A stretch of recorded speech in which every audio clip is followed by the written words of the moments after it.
काम करते हैं, कंपनी की बात करते हैं, तीसरी तिमाही में केपीआईटी टेक की आय और मार्जिन अनुमान से ज़्यादा रहे हैं। डॉलर रेवेन्यू में 8%, तो मुनाफे में 20% से ज़्यादा की बढ़त रही है। कंपनी ने FY24 के लिए constant currency revenue growth guidance 27 से 30% के बीच बरकरार रखी है। नतीजे और फ्यूचर आउटलुक पर चर्चा करने के लिए हमारे साथ केपीआईटी टेक के CEO किशोर पाटिल जुड़ गए हैं। किशोर जी, गुड मॉर्निंग। आई नो आपकी कंपनी एक ट्रेडिशनल आईटी सर्विसेज कंपनी से थोड़ी अलग है, लेकिन फिर भी एक ऐसा एनवायरनमेंट जहां पर जो बड़े बड़े दिग्गज हैं वो गाइडेंस काट रहे हैं, आपने इतनी स्ट्रांग गाइडेंस रखी है और इतना स्ट्रांग परफॉर्मेंस दिखाया, इसका कारण क्या है और आपकी विजिबिलिटी क्या है इस समय? हाँ, इसका तो कारण है, हमारी स्ट्रैटेजी अलग है। जो जैसे आपने बताया वैसे हमारी कंपनी अलग है। हम सिर्फ ऑटोमोटिव और मोबिलिटी पे फोकस कर रहे हैं भी, और हम उससे 25 क्लाइंट पे फोकस कर रहे हैं। हम उसमें भी नए टेक्नोलॉजी पे फोकस कर रहे हैं, और जो नया जो आर्किटेक्चर बन रहा है कार्स का, उसमें फोकस कर रहे हैं।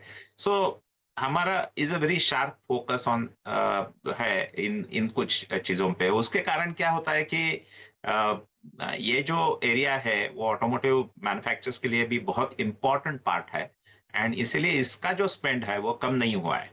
सो उसका मतलब ऐसा है कि ये एरिया इंपॉर्टेंट है, उसका स्पेंड हो रहा है। हमारे क्लाइंट्स जो है वो उनका स्पेंड कम नहीं हो रहा है, हम बढ़ा रहे हैं उसमें एक्चुअली, और हम बहुत पोल पोजीशन में हैं इस एरिया में। उसके और दूसरी और एक कारण ऐसा है कि हमारी पाइपलाइन है वो बहुत ही ज्यादा स्ट्रांग है।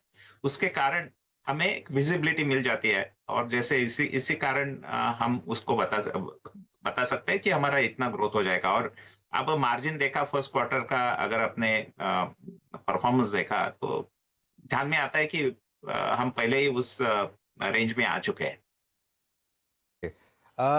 ये जो होंडा और एसके, इसकी जो पार्टनरशिप की जो डील हुई थी, इससे आपकी कंपनी पर क्या फर्क पड़ेगा? क्योंकि होंडा और केपीआईटी की एक डील अनाउंस हुई थी मार्च 2023 में, तो क्या ये अलग डील है या उसका स्कोप डिफरेंट है? अगर इस पर कुछ जानकारी दे सकें। केपीसी ये जो कंपनी है उसका, जो मैंने बताया, नए आर्किटेक्चर पे काम करते हैं, नए जो प्लेटफॉर्म बना रहे हैं उस पे केपीआईटी का फोकस है। जो सॉफ्टवेयर प्लेटफॉर्म उसमें जो नया आर्किटेक्चर काम कर रहा है उस पे फोकस है। ये जो काम है वो केपीआईटी कर रही है, और वो हम जैसे कि हमने हमारे प्रेस रिलीज में भी बताया कि हम अच्छी तरह से उस पे हमारा प्रोग्रेस हुआ है। हमारा रैंप अप अच्छा हुआ है, एंड सो उसमें तो कोई दिक्कत नहीं है। ये अलग एरिया में है। ये जरा दूसरी तरह है, जिधर होंडा को सम अदर एरियाज में सपोर्ट है, उस एरिया में ये डील है। मैं उस पर फोकस नहीं करना चाहता। मैं इतना ही बताना चाहता हूँ कि केपीआईटी का जो वर्क एरिया है उसमें कोई भी इससे कम होने वाला नहीं है। उसके कारण कम नहीं होने वाला। इसके बावजूद एक्चुअली हमें तो ज्यादा अपॉर्चुनिटी दिख रही है इन सम एरियाज में। सो इसका कोई इम्पैक्ट नहीं है। ओके किशोर जी, जब मैं आपके नंबर्स को पढ़ रहा था और सारे वर्टिकल्स प्लस जोग्राफिकल एरियाज को देख रहा था, उसमें सबसे इम्प्रेसिव लगा सर कि विश्व भर में जिस जोग्राफिकल लोकेशन को लेकर सबसे ज़्यादा दुविधा है, यूरोप को लेकर, वहीं सबसे ज़्यादा स्ट्रॉन्ग ग्रोथ आपने रजिस्टर किया 89%। इसका प्रमुख कारण एशिया में ये ग्रोथ थोड़ी सी कम रही है versus I think rest of the world, but since electric वे जो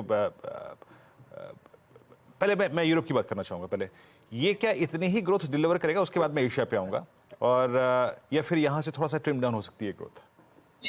एक तो ऐसा है कि हमने ईयर ऑन ईयर ग्रोथ देखना चाहिए, क्वार्टर ऑन क्वार्टर ग्रोथ तो है, but year on year growth देखना चाहिए। लास्ट ईयर हमने एक दो एक्विजिशंस भी किए थे, बट हमारी ऑर्गेनिक ग्रोथ बहुत स्ट्रांग रही है यूरोप में। उसके कारण है कि यूरोप में बहुत कुछ ट्रांसफॉर्मेशन चल रहा है। There is a pain and there is urgency. So उसके कारण उनका स्पेंड बढ़ रहा है, जिसका बेनिफिट हमें मिल रहा है। बट आगे जाके मुझे लगता है कि हमारा यूएस ज्योग्राफी भी स्ट्रांग है, यूरोप स्ट्रांग है। यूरोप में हमारा डेवलपमेंट सेंटर है बड़ा। और एशिया में हमारा फोकस आने वाला है। हमने already, as you know, Honda का एंगेजमेंट है हमारे साथ, और कुछ दूसरे क्लाइंट्स हैं उनके साथ भी हम एंगेज कर रहे हैं। बट एज अ मार्केट हम इंडिया एंड चाइना पे फोकस करने वाले हैं। तो हमें लगता है ये बड़े मार्केट है ऑटोमोटिव में और हम इसमें कुछ कर सकें। एग्जैक्टली मैं अपने उस पहले प्रश्न का दूसरा भाग यही रख रहा था सर, क्योंकि यहाँ भी इलेक्ट्रिफिकेशन की प्रक्रिया बहुत तूल पकड़ रही है तेजी से। तो आप चाइना और इंडिया में अगले 2-3 क्वार्टर्स में क्या ग्रोथ देख रहे हैं, और यहाँ पे कुछ नए क्लाइंट्स पॉसिबली अगले 2-3 क्वार्टर्स में जुड़ सकते हैं क्या आपके साथ? पहला फोकस इंडिया में लाएंगे हम। थोड़ा टाइम लगेगा बट या इंडिया में लाएंगे। China is a medium term focus. उसको टाइम लगता है चाइना में, एज यू नो, सब कुछ भी करने के लिए, तो उसको जरा मीडियम टर्म परसूट है वो। रियलाइजेशंस और क्या आपका आउटलुक क्या है? आपने कहा था कि इस पे आप काफ़ी ज़्यादा काम भी कर रहे हैं, फोकस रहेगा और across the verticals to drive profitability. आगे जाके किस ट्रेजेक्टरी में रह सकते हैं ये? आप प्रॉफिटेबिलिटी की बात कर रहे हैं, ग्रोथ की बात कर रहे हैं? हाँ जी हाँ, प्रॉफिटेबिलिटी की बात कर रहा हूँ। क्या है कि अगर आपने देखा, हम लास्ट 12 क्वार्टर में हम ग्रोथ बढ़ा रहे, प्रॉफिट्स बढ़ा रहे। हमने 3 साल पहले ऐसे बताया था कि हमारी प्रॉफिटेबिलिटी बढ़ेगी, और जिस तरह से बढ़ेगी वैसे वो बढ़ती रही है। जैसे ये बढ़ रहा है हमारा परफॉर्मेंस, उसमें हमने इन्वेस्टमेंट्स में कोई कमी नहीं की है, जिसमें इन्वेस्टमेंट्स टेक्नोलॉजी में है, पीपल में है, फ्यूचर इफ आई टू से कि मार्केट डेवलपमेंट में है, हमें उसमें कुछ कमी की नहीं है।